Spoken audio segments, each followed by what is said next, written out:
সবারই চলে এসেছে একটা দুর্দান্ত এক্সক্লুসিভ ব্লগ নিয়ে। আর হ্যাপি ব্লগটা তোমাদের খুব ভালো লাগবে। তো চলো ব্লগটা তোমাদেরকে সাথে নিয়ে কন্টিনিউ করছি। আর এখানে এলিশা বাবা চলে গেছিলো সকাল সকাল বাজারে। আর বাজারে গিয়ে ও সবসময় জীবিত মাছই বেশিরভাগ কেনে। তো একটা ভালো দেখে মাছ নিয়ে এনেছিলো, রুই মাছ। আর মাছটা ওজন ছিল 1 কিলো 150 গ্রাম। তো আমাদের 3 জনের জন্য যথেষ্ট, তাই না বলো?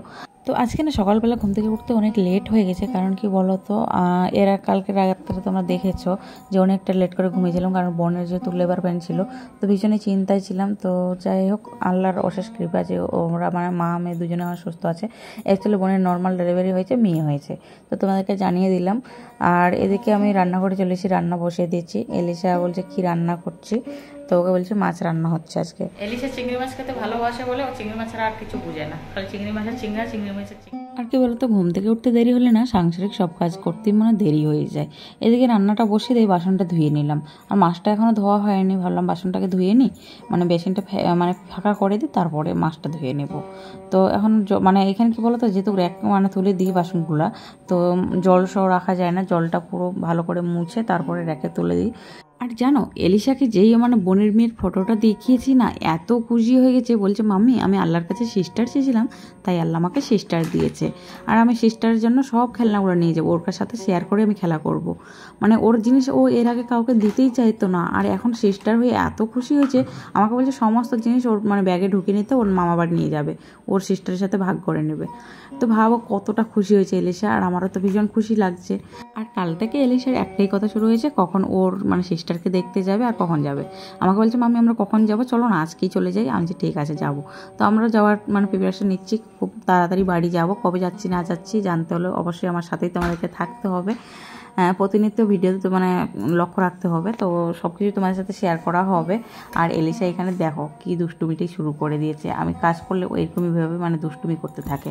তো ওকে বললাম তুমি গিয়ে মানে ড্রয়িং রুমে বসে খেলা করো, আর আমি এদিকে কাজগুলো করে নিই, তারপর তোমাকে কোলে নিয়ে আদর করবো। ওর কি বলো তো, মানে মিনিটে মিনিটে ওকে আদর করো, কোলে নিই, তাহলে ওর খুব ভালো।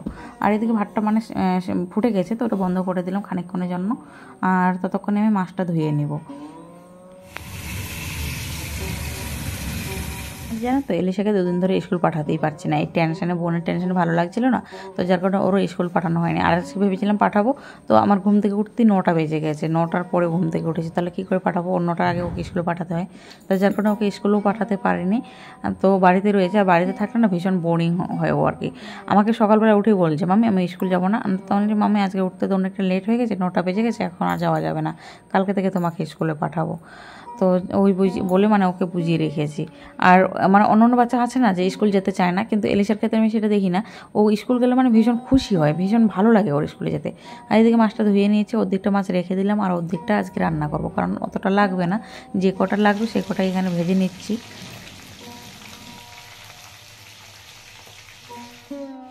তুমি এটা কি করছো? হ্যাঁ, কাপড় কাচ্ছো? ও রান্না করছো? আচ্ছা ঠিক আছে।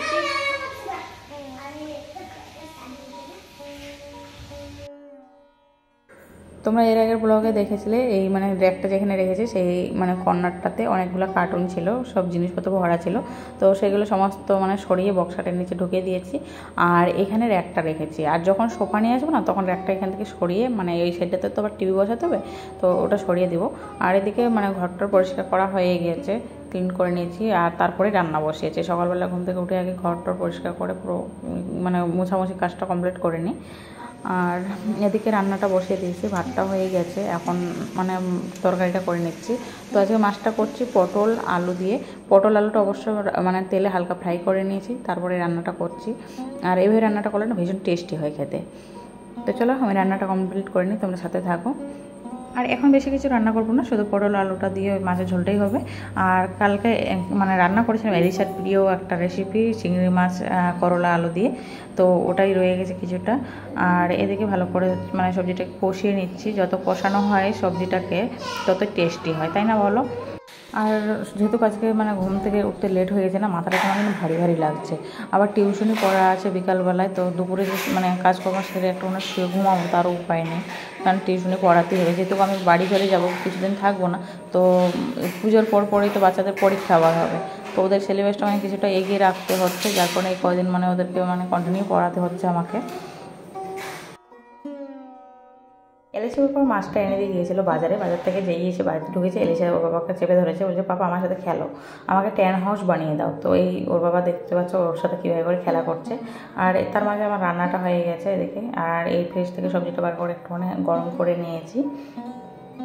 কি করছো তুমি? দুষ্টুমি করছো? তাই? ওরে বাবা, এটা কি? এই দুটো আবার কি? এই দুটো কি? হ্যাঁ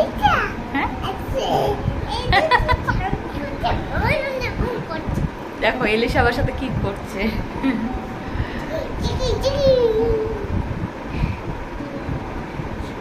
গলা লাগছে, ছেড়ে দাও।